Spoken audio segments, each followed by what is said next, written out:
I have a confession to make.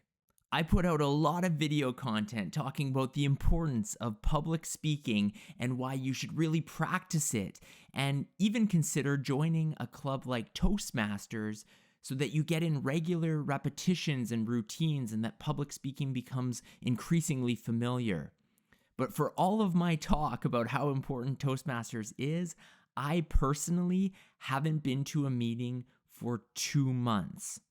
And earlier this year, there was a stretch of about a month and a half where I didn't attend a meeting, and then I finally came back to a meeting, and that experience I had is the reason for this video. Hey everyone, if this is your first time landing on one of my videos, make sure you subscribe and turn on notifications. My name is Wade Patterson, and I am passionate about impactful communication. And in this video, I'm talking about the importance of practicing public speaking. It's funny, some people who I have talked to in the past, when I tell them about Toastmasters, they say, "Oh yeah, I took Toastmasters a few years ago. I did Toastmasters."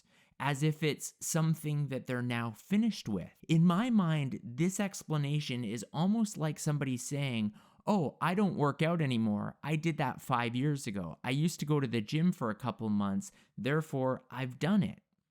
It's a ridiculous thing to say. We all know that working out is great, but you only have benefit from it for a short amount of time. If you work out, or if you worked out 2 years ago, that probably has no effect on your mental or your physical shape today. Rather, with working out, we know that it needs to be habitual. We need to go on a regular basis to really gain the full benefits of exercise. The same thing goes for public speaking. You could have taken Toastmasters years ago for even a full year, and sure, you would have learned some key concepts that hopefully stuck with you, but at the end of the day, you need to continue practicing public speaking because it's just like a muscle that you work out. If you neglect it for too long, you're going to notice that that muscle or that skill of public speaking starts to fade away or become less effective. In my personal experience earlier this year, when I missed about a month and a half of Toastmasters meetings, when I returned, I sure noticed a difference. First off, my heart was racing right away as soon as I came in the room because I knew I would have to speak at some point in the meeting.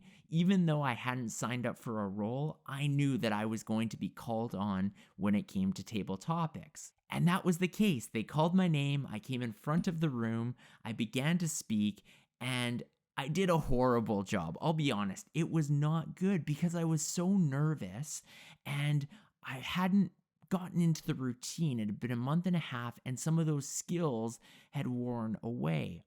I got through to the green light, which basically means in table topics, at least 1 minute of speaking, but I was fumbling my way through. And at the end of the meeting, some of my fellow members came up and talked to me, and they said, "Wade, you just weren't yourself today." Well, that is because I hadn't been practicing on a regular basis. I mentioned at the start of this video, I'm currently in a 2-month drought of not going to Toastmasters meetings. Therefore, I'm really going to challenge myself in the rest of this year, which is 2022, to attend as many meetings as I can because I know how important it is. And it's really the foundation of this YouTube channel, talking about Toastmasters tips and skills. I have no excuse other than life got busy. I got married this year. There was all sorts of things going on, but I know how important Toastmasters is and practicing public speaking. Beyond my own personal experience, I wanted to give a couple of tips through this video of how you can practice public speaking, especially if attending Toastmasters isn't an option. Maybe you have a Toastmasters Club in your community that meets every Tuesday evening, but you have a commitment Tuesday evenings that you can't make. Well, the first option, if you want to stay within the Toastmasters realm, is to do some research on other clubs that may have virtual meetings. COVID was this crazy time in history, but one of the things that it really pushed forward was virtual meetings and the ability to adapt to technology. We saw all sorts of clubs either fully going virtual or doing hybrid meetings where they meet in person but still have a camera recording it for those who are more comfortable staying at home and who would want to participate in various roles via Zoom. Maybe your community doesn't have a Toastmasters Club that meets at a day or time that works for you. Perhaps you can check out another club in a different community that has Zoom meetings, and you can join those and maybe even consider becoming a virtual member of that Toastmasters Club. For others, where Toastmasters simply isn't an option, there are a couple other things you can do to practice public speaking. One is to record yourself. Pull out your iPhone or your Android, hit that record button, and speak in front of it, just like I'm doing right now to the camera. Prepare your speech, say it fully, and then watch it back. You may be surprised by how many what we call crutch words you use, which are or things that are used in between sentences. Those are things you want to eliminate as a public speaker because it's distracting to the audience. You may not even know you're saying those words, but by watching back your recording, you may identify some of those words that you say often. You may also identify fidgeting or various things you do with your body. It's funny because sometimes we don't have a clue that we're doing certain things. For example, one gentleman in our Toastmasters Club always would grab a chair or lean onto something when he would speak, and he had no idea that he was even doing this until a few Toastmasters during the evaluation portion pointed this out to him and suggested, hey, take your hand off that chair, stand up, good posture, hands to your side, and deliver your speech. Once he understood and could acknowledge what he was doing, all of his speeches since have been more powerful, more commanding, because he understands to look out for that tendency he was previously doing. Another way you can practice is by asking a friend or a family member to watch you give a speech and give their feedback.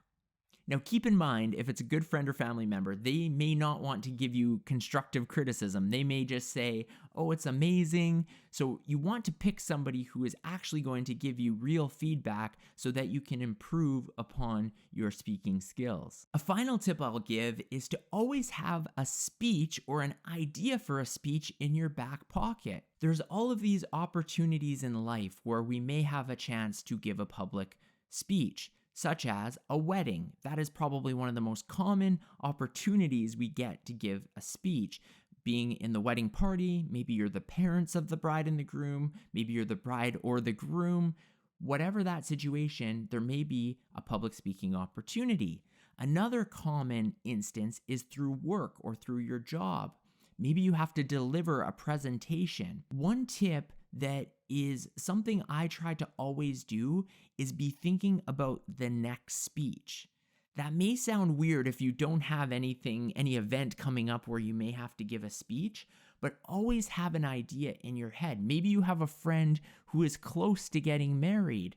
Think in the back of your mind, hey, maybe there's a reasonable chance he or she will ask me to give a speech at their wedding.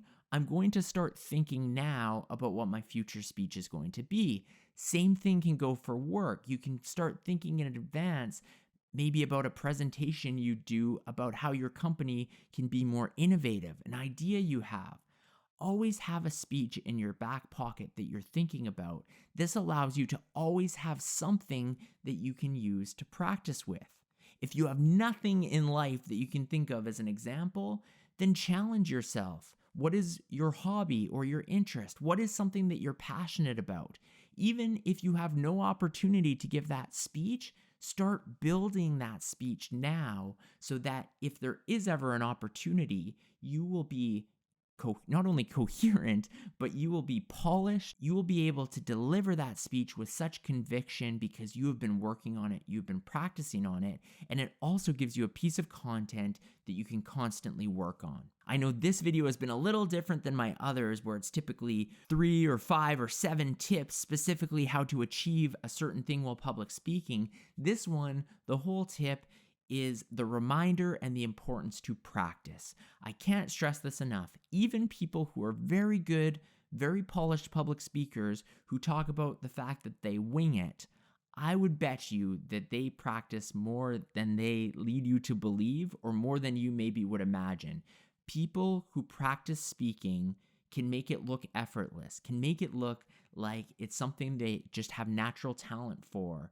But the truth is, many of those individuals have put in the time, they've put in the effort. Sure, there are the unicorns who were born to be public speakers and maybe don't have to put a lot of practice behind it.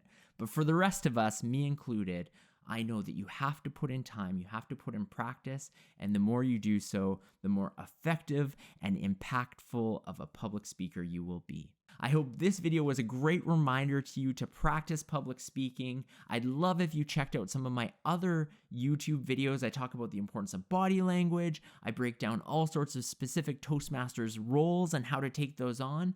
Take a minute, scroll through my video, see if there's something that could help you out. Otherwise, thank you so much for taking the time to watch this video, and I'll catch you on the next one.